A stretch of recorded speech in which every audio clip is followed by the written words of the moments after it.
Okay, today we're going to be reading the spooky story Frankenstein, an adaptation of a novel by Mary Shelley. And this was a pretty famous book that became movies and cartoons, and you've probably seen this monster before, Frankenstein's monster.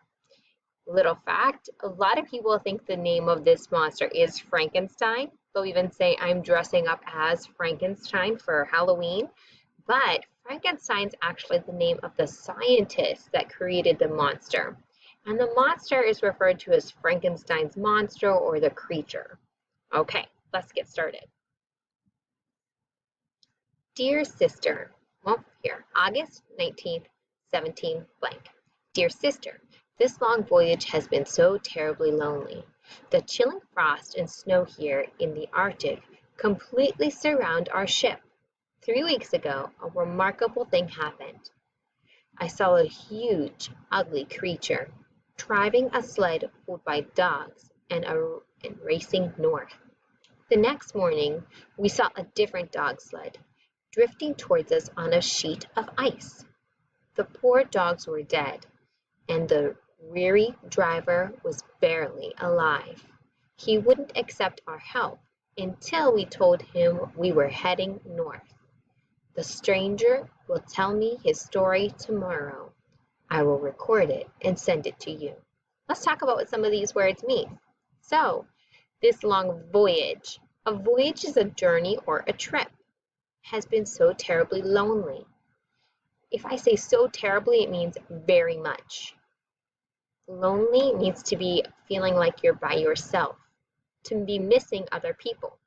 It is possibly be by yourself and not be lonely. You're content or happy. But if you're lonely, it means like you feel away from people, you miss people. The chilling frost and snow here in the Arctic completely surround our ship. So you know the Arctic is going to be, they have Antarctica and we have the Arctic. The Arctic is like the North Pole or the farthest north where there is a big snow cap.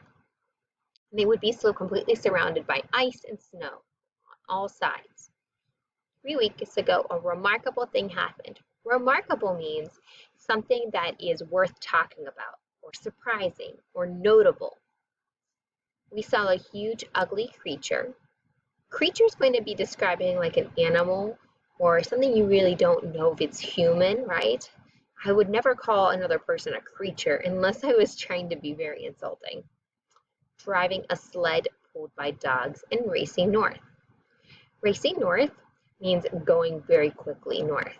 I could also say we're racing, meaning competing to see who gets somewhere faster, but in this sentence, it means going quickly north. The next morning, we saw a different dog sled. So that's a sled or a long piece of wood being pulled by dogs, drifting towards us on a sheet of ice.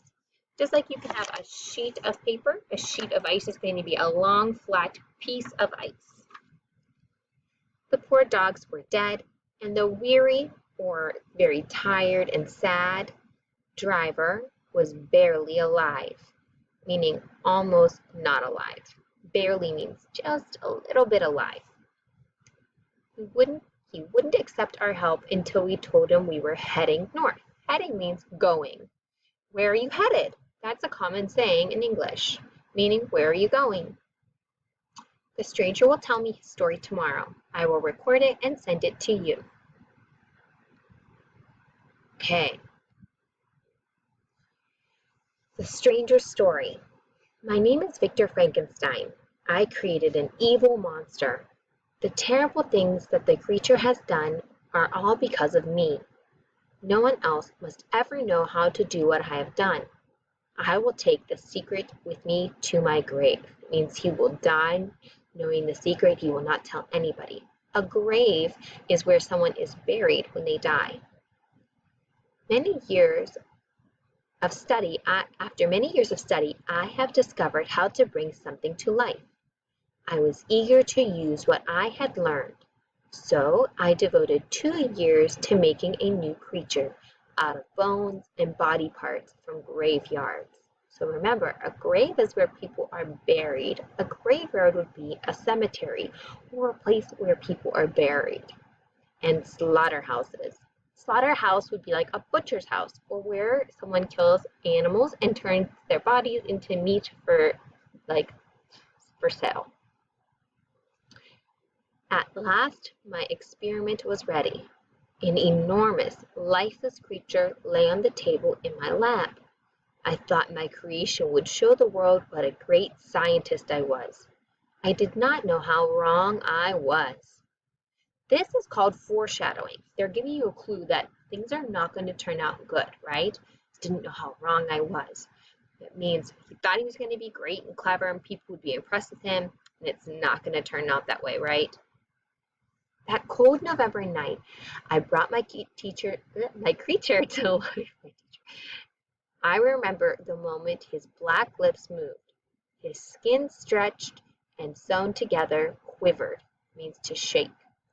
He took a rasping breath and opened his watery yellow eyes. Then that repulsive creature sat up and looked at me. There are a lot of descriptors here that try to tell you or illustrate what the creature looks like. See if you can figure out what he looks like. I want you to tell me what words they use to describe the creature.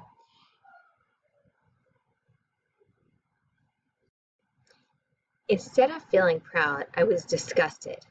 I could not even stand to look at him, so I ran away, asking myself, what have I done? I hid in my room and nervously paced the floor, trying to determine what to do. Paced means, in this context, means to walk back and forth. But because I had been hard at work for so long, I had not slumbered or slept for many days, and I soon fell onto my bed and slept.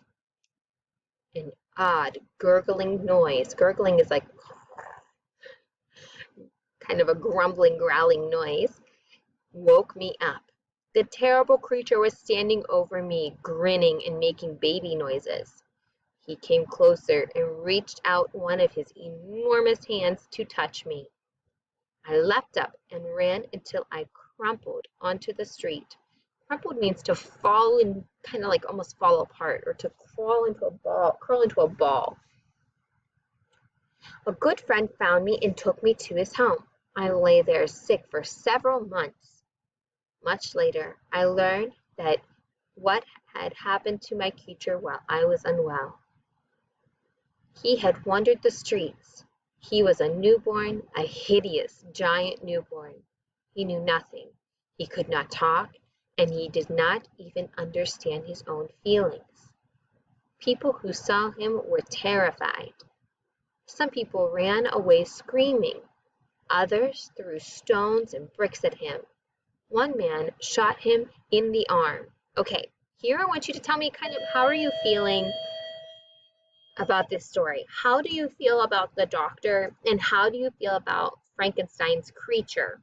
So I kind of, not to sway you or give you an opinion that you don't feel, I kind of feel bad for the creature. The creature has just been created. It's not its fault that it's ugly and doesn't know how to speak, and it's like a baby. It's like a newborn mentally, and no one's helping it or being nice to it.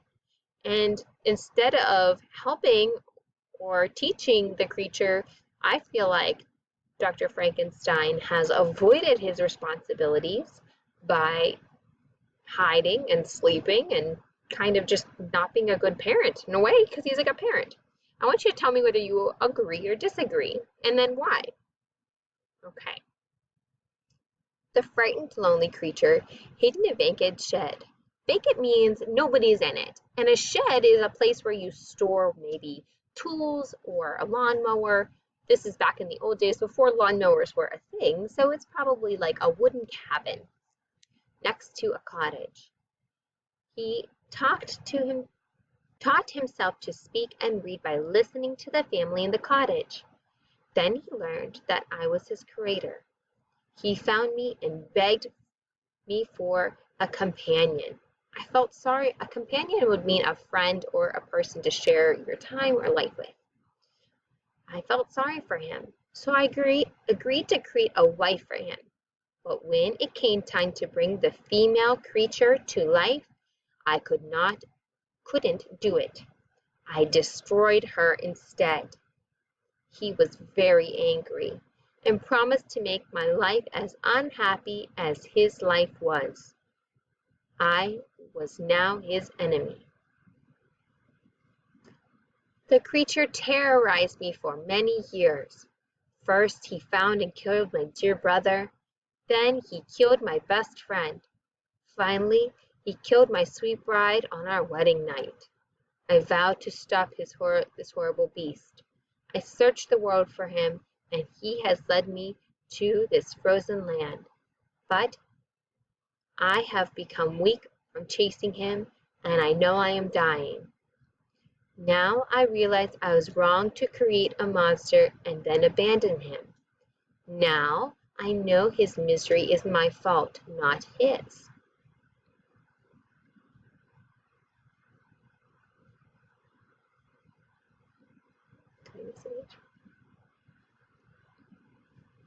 My dear sister, what do you think of the man's fantastic story? At first, I did not believe him, but now I do because I met the creature. After Victor Frankenstein died, the creature climbed onto the ship, and I saw him standing over Frankenstein's lifeless body. He wept as he told me about his lonely life. He regretted that he took people's lives, but he blamed his wickedness on the way he had been treated, that no one had ever loved him. Now that his creator was gone, he wanted to disappear in the Arctic wasteland. Then he jumped off the ship and landed on a small sheet of ice. The waves soon carried him away, and he vanished in the darkness. Okay, so here's where I want us to kind of have a discussion. Do you believe, well, I'll make a separate post for this, but do you believe that Frankenstein's creature is responsible for his actions, or is the Dr. Frankenstein responsible? I would argue that, don't disagree with me, that yes, while Dr. Frankenstein plays a role in why he turned out the way that he did, the creature is responsible for his own actions, and I don't know if it's really fair that he blames somebody else for the reason why he murdered people and did horrible acts. I want you to tell me here, what do you think about both characters? And did the author do a good job making you care about the characters? And why not?